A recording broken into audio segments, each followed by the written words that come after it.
Toca baixinho essa moda, que hoje a saudade veio prosear comigo.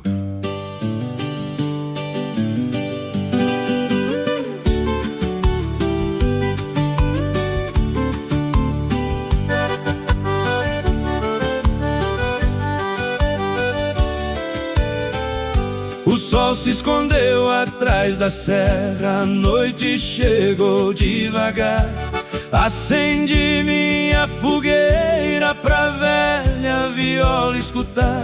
Tem cheiro de mato molhado, tem lua clareando o chão, e cada acorde que eu puxo desata o nó do coração.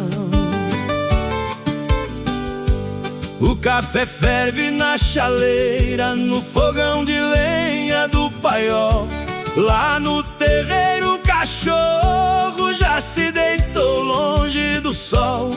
O vento atravessa a varanda, faz a porteira gemer, e essa viola conhece tudo que eu tento esquecer.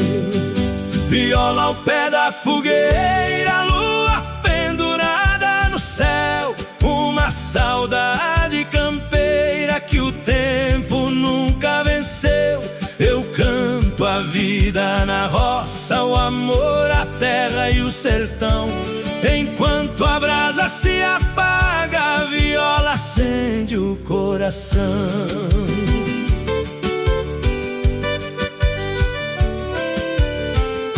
Lembro das festas de junho, da sanfona lá no salão, dos meus irmãos na varanda, do meu velho dando a mão. Lembro da mãe na cozinha, do cheiro doce do pão. São retratos que o tempo guarda no fundo do coração. Também recordo uma moça de vestido cor de algodão, que prometeu numa noite nunca deixar meu sertão, mas foi embora pra cidade atrás de um sonho qualquer. Deixou seu nome na viola e a saudade de uma mulher. Viola ao pé da fogueira, lua pendurada no céu, uma saudade campeira que o tempo nunca venceu. Eu canto a vida na roça, o amor, a terra e o sertão. Enquanto a brasa se apaga, a viola acende o coração.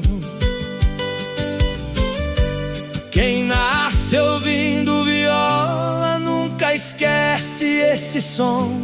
Pode andar por esse mundo, pode ir pra longe do chão, mas quando escuta uma moda chorando numa afinação, volta pra casa na hora, nem que seja em pensamento então. Viola ao pé da fogueira, lua clareando o terreiro. Meu coração faz morada nesse meu chão brasileiro. Se a vida levar meus passos pra muito longe daqui, acendo outra fogueira e faço a viola me trazer pra ti. Vai baixando a madrugada, já começa o fogo a morrer, mas enquanto houver 6 cordas tem história pra viver. E quando o dia despontar por detrás daquele espigão, guardo a viola no peito e o sertão no coração.